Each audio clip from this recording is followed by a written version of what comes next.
Hello, my curious little artist friends. It's me, Glass Lotuses, your friendly and mildly eerie digital artist, writer, and cat lover. How are you doing today? I noticed my video on making ribbon brushes in CSP wrap perfectly got a lot of positive attention, but also that it got multiple negative comments for being too fast. So I wanted to remake it a bit slower and formatted more for YouTube. As the previous version was honestly more for TikTok, I had just wanted to share it to, spread the knowledge. I've made hundreds of custom brushes of all sorts and have released a brush pack a month to Patreon for roughly the last 3 or 4 years, so I have many tricks up my sleeve to share. I will talk about some tools which you might not be familiar with if you were just starting out, but hopefully it shouldn't be too daunting. This tutorial is specific to Clip Studio Paint and will work in either CSP 1 or 2, and I'm sure this method will carry on down the versions just the same. This method also works for creating things like textures, but there are considerations that you need to keep in mind when making those, so I'll cover that in a different video. If you're working in another art program, there may be ways to emulate this technique. For example, I know Photoshop also has similar options to achieve this same goal. But without further chatter, let's get into it. In this video, I'm going to make a ribbon brush that's fairly simple, but requires you to know how to wrap it to hide seams. I'll be making a couple variants of a brush made to look like seaweed.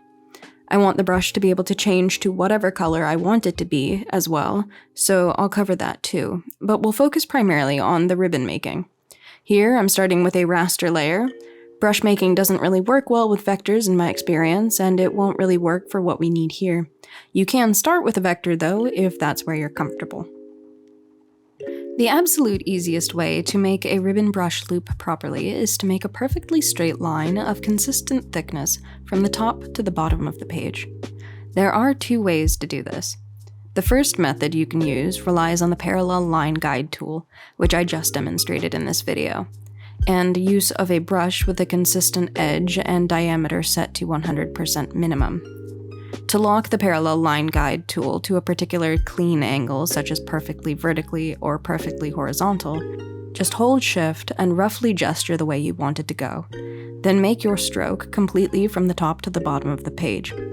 That way, you won't have any line weight variation, and the line at the top edge of the screen should perfectly match the bottom. The second technique, which I'm not going to demonstrate here, but which is also a viable option, is to use a rectangular selection tool and select a rectangle from the top to the bottom of the screen, and then fill it. This will ensure the top and bottom are also even. It's important to note, though, that neither of these techniques is completely necessary if you use the next technique I'm going to demonstrate, but they do help to make cleanup easier if you're trying to work quickly or to make something simple. So here I'm just drawing the shape of the seaweed. Notice I'm not touching the top or bottom of the screen. I'm keeping everything but that central black line within the canvas, and my central stalk of the seaweed is on a separate layer from the leaves themselves. That isn't completely necessary, but similar to before, it makes cleanup a bit easier. It also makes making variants easier.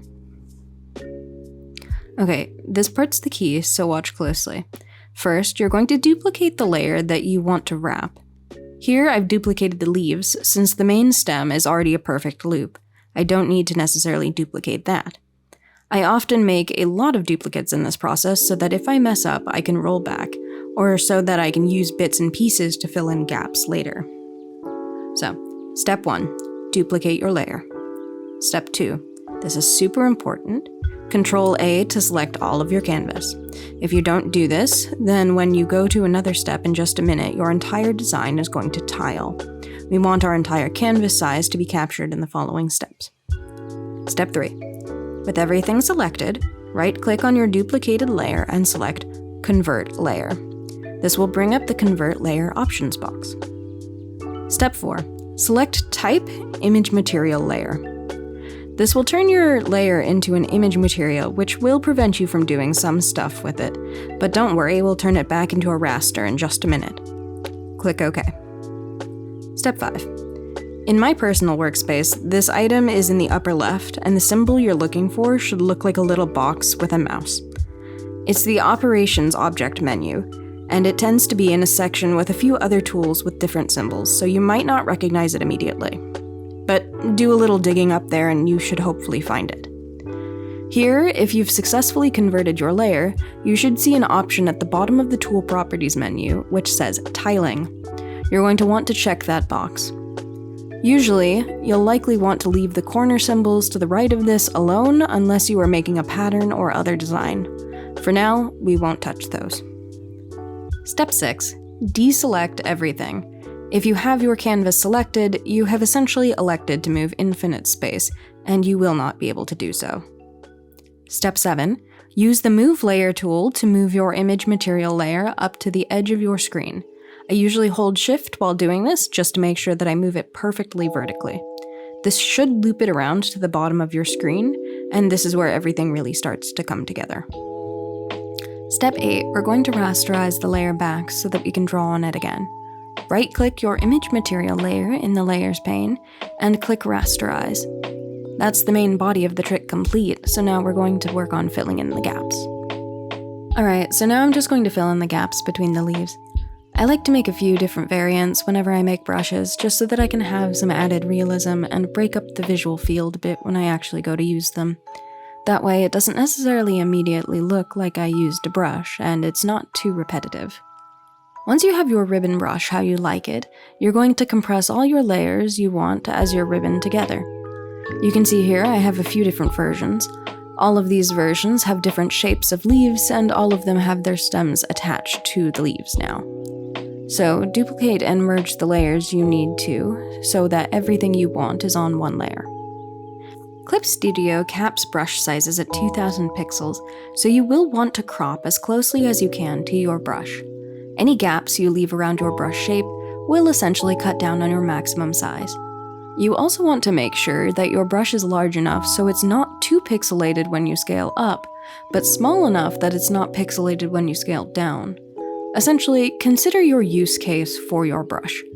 Also, if you want a set of brushes to be similarly sized, so that if you use them all at the same time they look good together, make sure you use the same selection size for all of them when registering your material. If you don't make a selection around your brush shape, the registration will take the size of the entire canvas. So you can see here that I've cropped my canvas down mostly, and have the entire canvas selected, and I will use that entire selection for all the variants. Last tip before we register the material. If you want your brush to be the same color you've drawn it as no matter what, then you can probably just progress to the next step. If you, however, want your brush to change colors like I do, then you need to set your expression color for your layer to gray. If it's left as color, then you won't have the ability to change color later. You can find that in the upper right of your screen, usually by default it's under the full canvas view. Just drop that down and select gray. Note that if you were working with any colors, it'll ask you to apply expression color of preview in the form of a little button below the dropdown. Click that and you should be good to go. Now, select the area you want to register and go to Edit, down to Register Material, then select Image. This will open up the Material Property box. Set your material name. For a ribbon brush, you'll want to select the Brush Tip Shape checkbox. Usually, I apply a search tag of glass lotuses just to denote what I have made, then pick where you want the file to live. I created a folder within the image material layers for mine to live, and then click OK. If you want to see the material you just registered, you can click the little double arrows up near the navigation tiny canvas to open a side panel. But I didn't demonstrate that here, my apologies. Alrighty, great. Now you have your material. Let's make the brushes themselves. I'm not going to cover all the brush settings super thoroughly here, but usually I start by duplicating off of a brush that is roughly what I already want. In this case, any basic ribbon brush should do, and Clip should definitely have some preset ones for you. Duplicate a brush and change the name to whatever you want it to be. Then, click the little wrench icon to get into the Subtool Detail menu, and go to Brush Tip. You'll see a line called Tip Shape, and options for circle or material. Select Material, and click the Add Object button to open the menu where you can find the material that you just made. Type in whatever you named your material, and select your brush shape. You can select multiple here, and this can be used to add variation and break up the repetitiveness. But for ribbons, they'll need to tile perfectly in all variants. Here, I've made 2 which should tile perfectly and just have a few leaves in the middle that are different. Lower, you'll notice the angle selection. Since I made my design vertical, I need to change that to be 90 degrees so that it ribbons properly.